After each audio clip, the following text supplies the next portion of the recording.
Dad-perfect events. I was standing on the back porch of the Lone Star Lodge, getting some air after dinner, when I heard him around the corner talking on his phone. His voice was different, not the smooth, confident tone he used with our family. This was tight, almost desperate. "I need another 6 weeks," Nathan was saying. The old man's starting to ask questions, but I'm close, real close.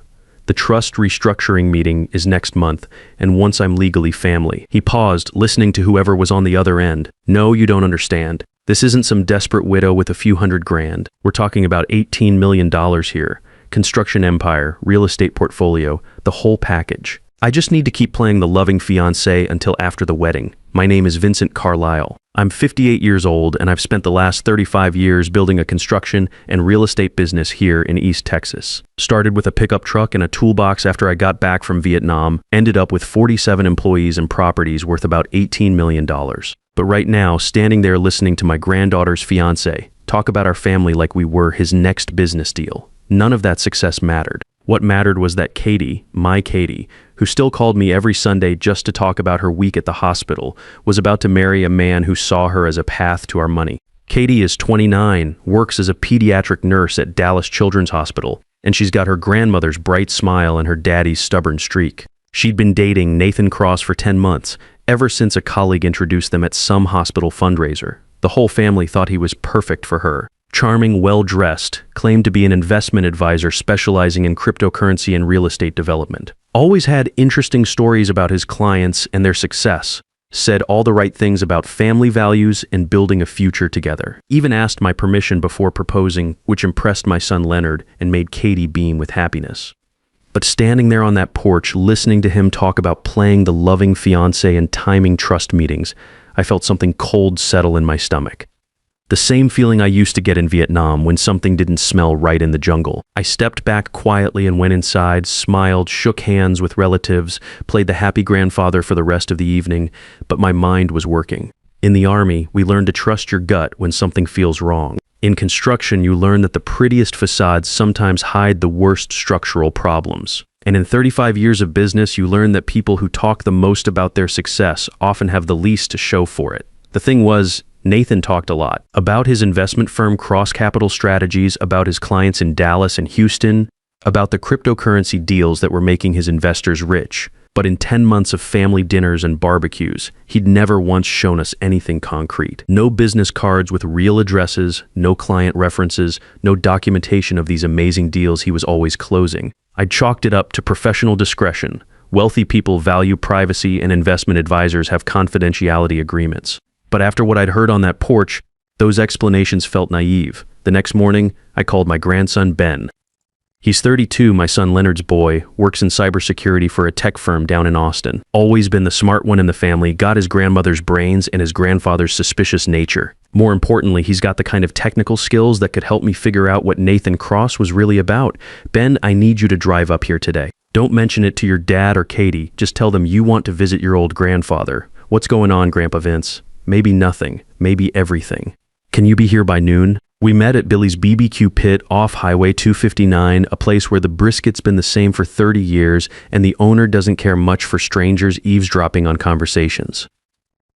Ben brought his laptop in a backpack, and I brought everything I knew about Nathan Cross, which it turned out wasn't much. "Investment advisor," Ben said, typing quietly while we waited for our order. "Should be licensed with the SEC or State Securities Board if he's handling other people's money." He frowned at his screen. "Grandpa, there's no Nathan Cross registered as an investment advisor in Texas, or Oklahoma, or anywhere in the southwestern region.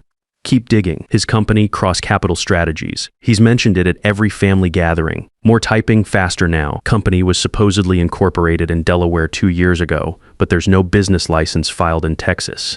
No office address that isn't a mail forwarding service in Dallas, no employees listed anywhere, no SEC filings, no client testimonials. I felt that cold Vietnam feeling again, stronger this time. What about his background, education, previous work history? Ben's fingers flew across the keyboard for several minutes. The waitress brought our plates brisket and beans that normally would have had my full attention, but I was focused entirely on my grandson's increasingly troubled expression. "This is really weird, Grandpa. It's like this guy didn't exist before 2 years ago." No college records I can find, no previous employment history, no credit reports older than 24 months. Even his social media accounts only go back about that far. That's not possible. It is if Nathan Cross isn't his real name. We sat there for a minute, barbecue getting cold, while that possibility settled between us. Then Ben said something that made my blood run cold. Grandpa, you remember that story from a couple years back? The guy out in Colorado who scammed 3 different families by romancing their daughters? Similar pattern, investment advisor, cryptocurrency expert, no verifiable background, always targeting families with serious money. I remembered. The story had been all over the news for weeks. Denver construction executive's daughter, rancher's family from Pueblo, even a retired banker in Colorado Springs. The guy had taken them for close to $500,000 total before disappearing. Families destroyed, relationships ruined, life savings gone. Find everything you can about that case, I told him. Photos, names, court records, news articles, everything, already on it. Ben was typing again, pulling up news sites and legal databases. Case was about 18 months ago. Guy used the name Marcus Kellerman, claimed to be from Phoenix originally. Victims said he was incredibly charming, professional, always had explanations for why his business records were confidential or tied up in complex deals. Over the next hour, while our lunch got cold and the restaurant filled up with the usual crowd of contractors and county workers, Ben built a picture that made my stomach turn. Marcus Kellerman had operated in Colorado for about 8 months, working his way into 3 different families through their daughters. Each time the pattern was identical: meet the girl, charm the family, gain trust, work toward access to family money, then disappear when things got complicated.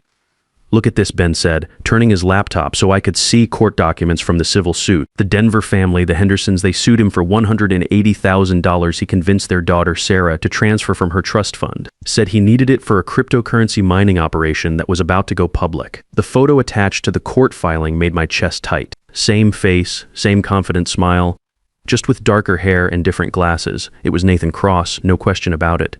There's more, Ben continued. New Mexico, about 6 months before Colorado. Different name, David Foster. Convinced a rancher's daughter to co-sign a business loan for some real estate development deal. When it defaulted, she was left holding $95,000 in debt. He'd disappeared by then. Same guy, same photo from the driver's license records. And Grandpa, there's something else. After Colorado, there was a woman in Arizona who filed a police report but didn't press charges. Claimed a man matching this description had been dating her for 3 months, calling himself Michael Santos. Investment advisor, cryptocurrency expert, the whole routine. She got suspicious and confronted him before he could take any money, but she said he vanished overnight. I pushed my plate away. Appetite gone. So Nathan Cross is actually Marcus Kellerman, who was also David Foster and Michael Santos. Professional romance scammer working his way across the Southwest, targeting wealthy families through their daughters. That's what it looks like. And Katie fits the pattern perfectly. Young, trusting, from a family with serious assets, works in a caring profession that makes her want to see the best in people. The worst part was how well it explained everything I'd noticed but dismissed. Nathan's vague answers about his business, his reluctance to introduce Katie to any of his supposed clients or colleagues, the way he always steered conversations away from his past, even his timing showing up in Katie's life right after our local newspaper had run that feature story about successful family businesses in East Texas, complete with estimates of company values. We need more, I told Ben. This is enough to convince me. But Katie's in love with this man. She's not going to believe it without solid proof. What kind of proof? The kind that would hold up in court, because if we're right about this, we're not just protecting Katie, we're stopping a predator who's going to keep doing this to other families. That afternoon, Ben and I drove back to my office at Carlisle Construction. The building sits on 12 acres outside town with our equipment yard, warehouse, and the 2-story office building where I've run the business for the last 20 years. I'd chosen this location deliberately, far enough from town to avoid nosy neighbors, close enough to the interstate to make meetings convenient. More importantly, the building was wired with a security system that included audio recording capabilities. In the construction business, you learn to document everything. Too many contractors try to change the terms of a deal after they've started work, and recorded conversations have saved me hundreds of thousands in disputed claims over the years. Here's what we're going to do. I told Ben as we settled into my office. We're going to set a trap. Ben's plan was elegant in its simplicity. He would create a completely fake identity, Richard Matthews, recently widowed construction company owner from Houston, worth about $25 million according to his carefully crafted online presence. Ben spent the next 2 days building Richard's digital footprint, LinkedIn profile, business website, social media accounts going back several years, even fake news articles about successful projects. Then Richard Matthews reached out to Nathan Cross about investment opportunities. Nathan took the bait faster than a hungry catfish. Within 24 hours of Ben's initial contact, Nathan was calling Richard's burner phone number, eager to discuss exclusive opportunities for high-net-worth individuals looking to diversify into cryptocurrency and alternative real estate investments. Ben recorded every call in Texas. Recording conversations is legal as long as one party consents, and since Ben was playing Richard, we were covered legally. What we captured over the next week was damning. Nathan laid out detailed schemes for moving money through offshore accounts, avoiding tax reporting requirements, and setting up family investment trusts that would give him signatory authority over other people's assets. He bragged about his track record with wealthy Texas families who needed better financial guidance and hinted at previous successes in other states. But we needed him to slip up about his real identity, and Nathan was too practiced for that. He stuck to his Nathan Cross persona, never mentioning Colorado or New Mexico, or any of the names Ben had uncovered. That's when I suggested something that made Ben nervous but felt necessary. "I'm going to confront him directly," I said. "Wearing a wire, with you monitoring from the parking lot. Get him to admit who he really is and what his plan is for Katie." "Grandpa, that's dangerous," Ben said. "If this guy has done this to multiple families across 4 states, there's no telling how he'll react when he's cornered. I'm not some helpless old man, Ben. I spent 2 years in the Army dealing with people who wanted to kill me, and 35 years in construction dealing with contractors who'd steal the copper out of your plumbing if you let them. I can handle one con artist." The plan was straightforward.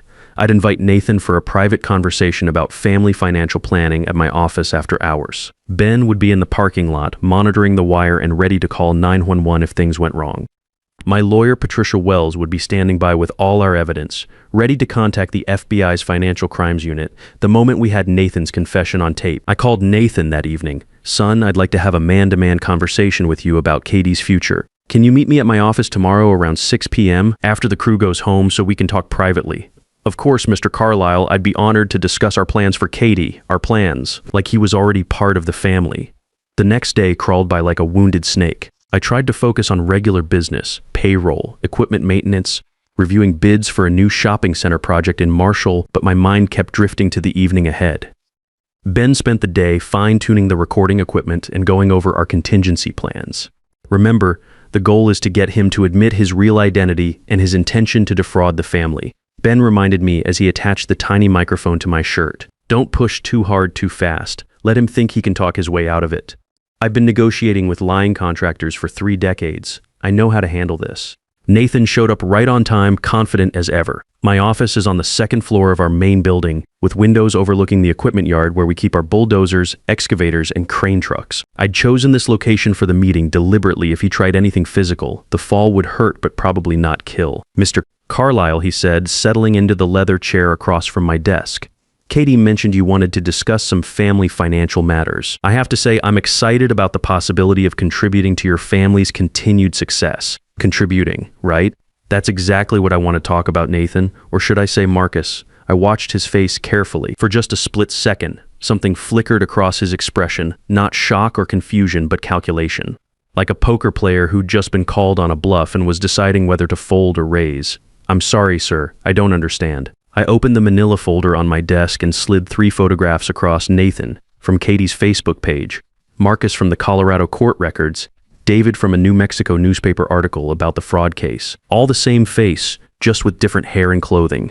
"The FBI Financial Crimes Unit is very interested in your career, Marcus. 4 states, at least 6 families that we know of, over $500,000 stolen. That's federal wire fraud, conspiracy, identity theft. We're looking at 15 to 20 years in federal prison." He didn't deny it. Instead, he leaned back in his chair and gave me a smile I'd never seen before, not the warm, charming expression he used with Katie and our family, but something cold and calculating. "Prove it already have." I pulled out my phone and played 30 seconds of his conversation with Ben's fake Richard Matthews identity. His voice clear as day, describing how to manipulate family investment accounts and avoid tax reporting. That's when his composure finally started to crack. "Look, old man," he said, his voice losing that practiced warmth. "You don't understand the situation here. Katie loves me. Your whole family has accepted me. If you try to destroy that, you'll be the villain, not me. She'll hate you for it. Your son will think you've lost your mind. You'll tear this family apart over nothing but suspicions. Maybe. But Katie will be alive and she'll have her money. I can live with being hated if it means keeping her safe from a predator like you." He stood up fast enough to knock his chair backward. "You have no idea who you're dealing with." "Sure I do. You're a coward who preys on young women because you're too weak and lazy to make it on your own. You pick families like mine because you think we're easy targets, just simple country folk who'll believe whatever sob story you feed us." That hit home. His face flushed red, and for the first time since I'd known him, Nathan Cross dropped his mask completely. "You think you're so smart? I've been planning this for over a year. Katie's already talked to her dad about adding me to some of her investment accounts. She's mentioned getting me on the insurance policies. One signature from you on those trust documents Patricia Wells has been preparing, and I would have had access to everything. There it was. Full confession, recorded on a wire that would hold up in any court in the country. The problem with your plan, Marcus, is that you don't understand Texas families. We protect our own, and we don't forget when someone tries to hurt us." I pressed the silent alarm button under my desk. Ben would see the signal and call the FBI field office in Tyler. Within 2 hours, federal agents would be looking for Marcus Kellerman. Marcus realized he'd been trapped. The cold calculation was back in his eyes, but now it was mixed with something else: desperation. "This isn't over, old man. You have no idea what you've started." "Yes, it is, and I know exactly what I've started, the end of your career as a romance scammer." He headed for the door but paused with his hand on the knob. "Katie will never forgive you for this. Even when she learns the truth, she'll always wonder what might have been. You'll have saved her money and lost her heart. Maybe, but she'll be alive to make that choice." He left without another word, but not quietly. Slammed the door hard enough to rattle the windows and make my coffee cup jump on the desk. I sat there for a few minutes after he left, making sure my hands weren't shaking, then called Ben. "You get all that?" "Every word, Grandpa. FBI's already dispatched agents from Tyler. They should be at the lodge within the hour." The hardest part was still ahead, telling Katie. I drove to the Lone Star Lodge, knowing I was about to break my granddaughter's heart and hoping she'd understand why it had to be done. I found her on the back deck, same place where I'd overheard Marcus's phone call 3 weeks earlier. She was in her pajamas and robe, drinking coffee from one of those big ceramic mugs the lodge provides, watching the sunrise paint the East Texas hills gold and red. She looked peaceful, happy, completely unaware that her world was about to change. "Morning, Grandpa Vince. You're up early, wedding nerves keeping you awake too." The wedding was supposed to be in 2 days. The guest list was finalized, the flowers ordered, the minister ready. Katie had spent months planning every detail, and she was glowing with the kind of happiness that comes from believing you've found your person. "Couldn't sleep, sweetheart? Katie, we need to talk." Something in my voice must have warned her. She set down her coffee cup and turned to face me fully, and I could see her preparing herself for bad news. "What's wrong?" I sat down in the chair beside her and told her everything. The phone call I'd overheard, Ben's investigation, the photos from the Colorado court case, the recorded conversations with the fake Richard Matthews identity. I showed her the evidence, played the recordings, explained about the other families he'd targeted across 4 states. She listened without saying a word, and I watched her face change from confusion to shock to something that looked almost like relief. "You knew," she said finally. "Part of you suspected something was wrong, did you?" She was quiet for a long time, staring out at the hills. "Little things," she said eventually. "He never talked about his childhood, never had photos of family or friends from before he moved here. Always changed the subject when I asked about his past clients or where he'd worked before." I told myself it was because he was private about business matters, but she shrugged, and I could see her putting together pieces she'd been ignoring for months. There was this one time about a month ago when I surprised him at his apartment with dinner. He was on his laptop, and when I walked in, he slammed it shut so fast it was like he'd been looking at something he didn't want me to see. Said he was working on confidential client reports, but his reaction seemed excessive. "Why didn't you say anything? Because I loved him, or I loved who I thought he was." She picked up her coffee again, hands steady, and because admitting something felt wrong would have meant admitting I'd made a terrible mistake, it was easier to ignore the red flags. We sat there watching the sunrise for a while. Then Katie asked the question I'd been dreading: "How long have you known?" I started suspecting after I overheard that phone call. Ben and I spent 3 weeks investigating before we had enough evidence to be certain. "I'm sorry I didn't tell you sooner, sweetheart. I needed to be sure before I spoke up. You were protecting me. I was trying to. I know how much you love him, and I hated being the one to destroy that, but I couldn't let him destroy you." Katie nodded slowly. "What happens now?" As if on cue, my phone buzzed with a text from Ben. "FBI arrested Marcus at gas station outside Dallas. Outstanding warrants in multiple states. Katie's safe." I showed her the message. She read it twice, then leaned back in her chair and closed her eyes. It's really over. It's really over. That afternoon, Katie called off the wedding. She handled the phone calls to vendors and relatives with a calm professionalism that reminded me why she'd become such a good nurse. She could function effectively even when her world was falling apart. She told everyone there had been a serious incompatibility discovered at the last minute, and she'd rather disappoint guests than make a mistake she'd regret for the rest of her life.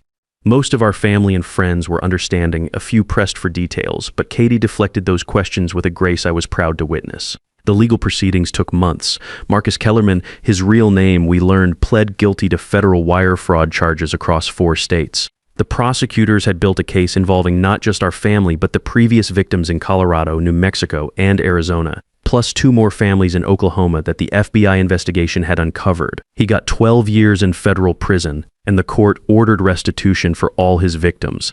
Katie never had to testify, but she came to the sentencing hearing. She wanted to see it finished properly. Feel better? I asked her afterward as we walked out of the federal courthouse in Tyler. Yeah, she said, I do. Not happy about what happened, but satisfied that justice was served.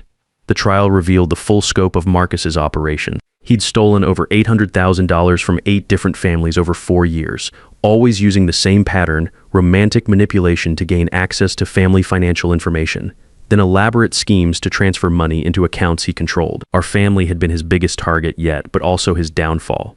Most of his previous victims had been too embarrassed to pursue criminal charges aggressively. These days, Katie's doing well, better than well, actually. She's back to being the woman I helped raise after her parents died in that car accident 15 years ago, independent, confident, appropriately suspicious of people who seem too good to be true. She started dating again about 8 months after the arrest. A pediatric surgeon from her hospital named Leonard, who drives a 12-year-old Honda and insists on splitting restaurant checks. Much better choice. Ben got formal recognition from the FBI for his digital forensics work on the case. They've consulted with him on 5 other romance scam investigations since then, and he's thinking about changing careers to focus on financial crimes investigation. As for me, I learned something important about family protection. It's not about being suspicious of everyone who comes into your loved ones' lives. It's about paying attention when your instincts tell you something doesn't add up. It's about asking questions and verifying answers. It's about being willing to be the bad guy temporarily if that's what it takes to keep your family safe permanently. The family trust is intact and stronger than before. But more importantly, my granddaughter calls me every Sunday, not because she has to, but because she wants to. She knows I'll always have her back even when it's difficult, and that's worth more than any amount of money could ever be. Experience teaches you that the smoothest talkers often have the emptiest hands, and the people worth trusting are the ones who prove it through actions, not words. When your gut tells you something's wrong, listen to it. That instinct was earned through decades of watching how the world really works.